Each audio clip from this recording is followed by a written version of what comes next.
e lá de Juti não levaram. A prefeita, tive com a prefeita, uma prefeita jovem, animada, cheia, a secretária de Educação é a vice-prefeita, e eles me disseram o seguinte, que falta muito dinheiro para terminar a escola, e que o MEC é do MEC, o dinheiro é federal, então não somos nós que cuidamos. De Itaporã também é federal, mas nós estamos negociando com o prefeito. O que nós chamamos? Chamamos o TCU e a CGU, que tem aqui em Campo Grande, e entregamos para eles o relato dessas duas escolas. Item por item, quanto que entrou de dinheiro, que mês que entrou, quem que recebeu, tudo isso, nós conseguimos tudo, entregamos para TCU e CGU. Eles vão cuidar dessa escola e vão cuidar dessa de Juti.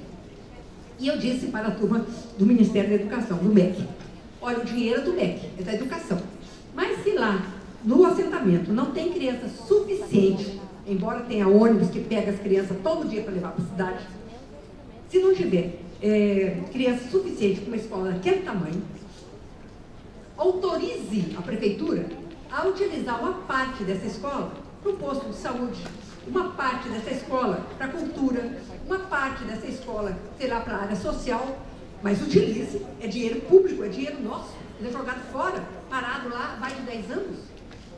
Bom, eu achei que seria só essas duas prefeituras. Mas aí, cadê a turma de Nova Alvorada do Sul?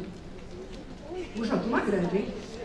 Nova Alvorada do Sul tem uma escola agrícola abandonada também. Vocês sabem, conhecem? Linda escola, enorme, com luz elétrica, eu vi as fotos, não fui lá, vou lá agora, sexta-feira que vem, vou estar lá.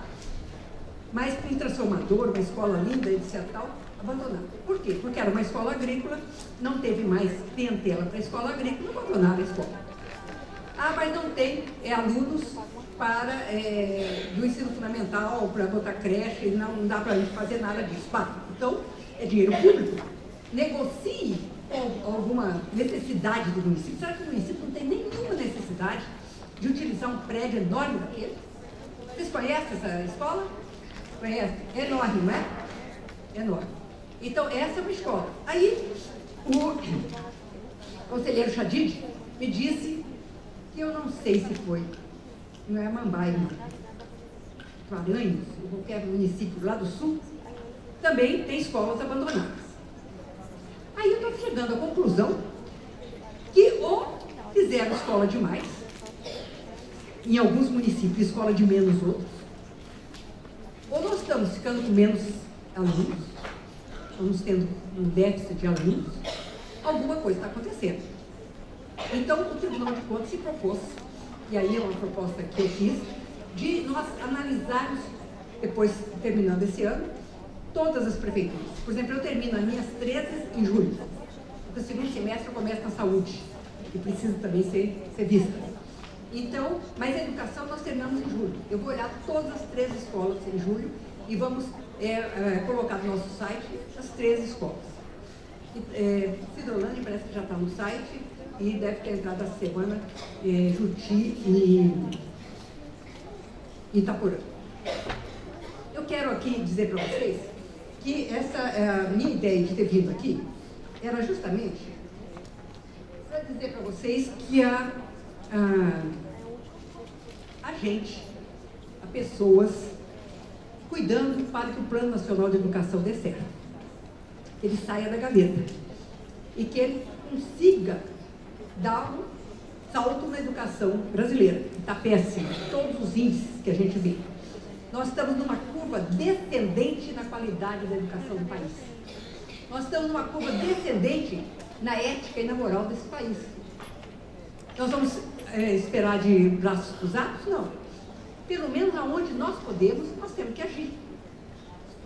Eu posso garantir que os tribunais de contas de todo o país vão entrar pesado para ajudar a fazer com que o Plano Nacional de Educação dê certo, naquilo que é competência nossa. Por exemplo, nós estamos aplicando questionário, todas as prefeituras estão aplicando um questionário para os professores, um questionário para os pais dos alunos e um questionário para os alunos. E eu li a resposta desses questionários. Para os pais, muito interessante. Os pais, muitos deles, me mandam um bilhetinho. Eles preenchem o questionário e mandam bilhetinho. Olha, a senhora tem que olhar isso. Olha, o tribunal tem que ver isso aqui. Olha, e denunciam.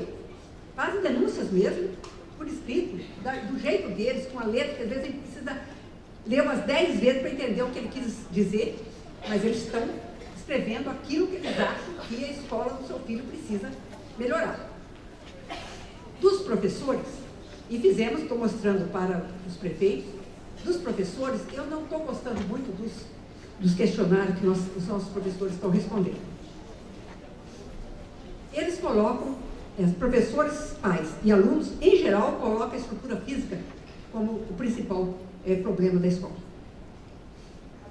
E os professores não colocam questões que às vezes eu achava que, duvido que as escolas têm.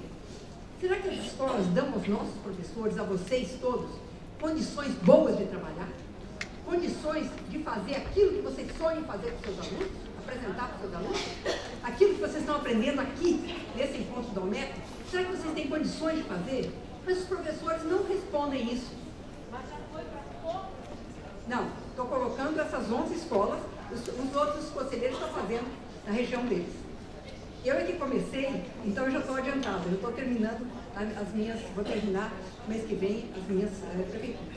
Mas os outros todos vão fazer, estão fazendo a mesma coisa. E eu quero que vocês, quando chegar na escola de vocês respondam o questionário com seriedade, porque nós estamos olhando com seriedade a resposta do menino. Não é de brincadeira, não. E aí nós descobrimos outras coisas que eu fiz questão de mostrar para os conselheiros do Tribunal de Contas. O questionário dos alunos. Alunos de 5ª série, de 6ª série, que não sabem escrever, que não tinham condições de ler. Eu digo até Juti, que a turma está aqui, tem gente aqui de Juti, que tem aldeia indígena, que tem 2 escolas na aldeia indígena, que eu fiquei muito preocupada, porque eu sei que é difícil, mas eu fiquei preocupada e fui cobrar do Ministério Público que estava lá comigo, da prefeita, de todo mundo que cuida de Juti, da região, um cacique que manda tirar o professor porque não gosta daquele professor, porque o professor falou que ele não queria, e bota outro professor, só que aquele que tinha lá tinha todas as condições, era um professor formado, era um professor de condições de dar aula, e foi no lugar dessa professora que era indígena também, foi outra indígena sem analfabeta. Ela não conseguiu ler o questionário que ela tinha que responder. O técnico tinha que ler para ela e ela ia falando para ele e ele ia preencher.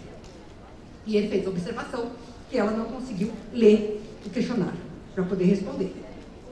Bom, essa é uma caso específica de uma aldeia indígena.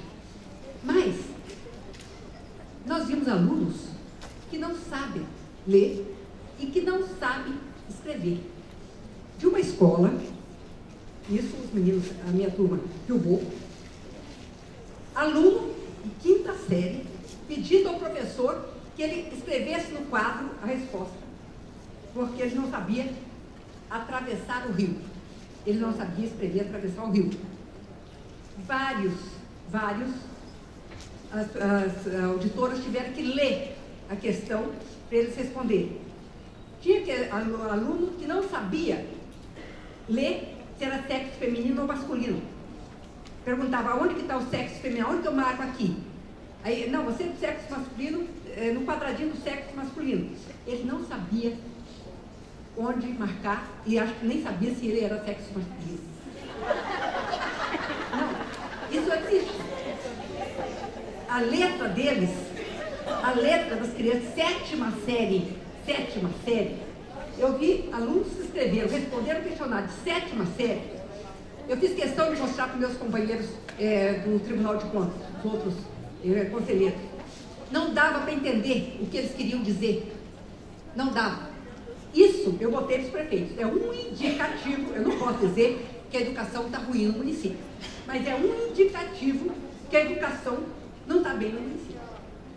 Eu coloquei isso para o prefeito, porque eu não posso dizer, olha, a sua educação está péssima, porque eu não sei se está. Parece que está.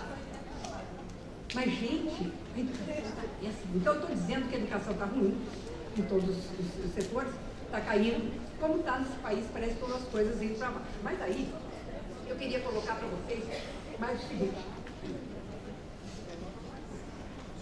eu falei quando quero terminar quando eu comecei. Está na hora já? Tá. Então eu quero, como eu comecei, eu quero terminar, dizendo a vocês. Hoje em dia, com as dificuldades que nós temos nesse país, com as dificuldades que nós temos no mundo, vocês estão vendo o que está acontecendo no mundo inteiro, com uma época de comunicação instantânea, a nossa vida de professor está ficando muito mais difícil. Qualquer coisinha os pais vão para a justiça. O aluno acha que ele tem direitos, e tem, em algumas das coisas. O professor, naquele politicamente correto, acha que não deve colocar limites para nada. E que o aluno tem que ser livre para fazer o que quiser. E que a escola não pode colocar limites. O pai, em geral, acha, os pais das cidades, do centro da cidade, porque da zona rural, todos colocaram no questionário que os diretores tinham que ser mais rígidos. Tinham que, um botou bater no filho, que não vai fazer, mas o pai botou, entendeu? Colocou. Por quê? Porque eles acham que a escola está muito frouxa. Mas, eu quero colocar uma coisa para vocês. Limites tem que existir sempre. Tem que existir na nossa casa, tem que existir na nossa escola, tem que existir na nossa cidade, tem que existir no nosso país. Se as leis são para ser cumpridas, não é para você passar de carro no sinal vermelho, se isso é proibido. Não é para você falar no celular enquanto você está dirigindo, se isso é proibido.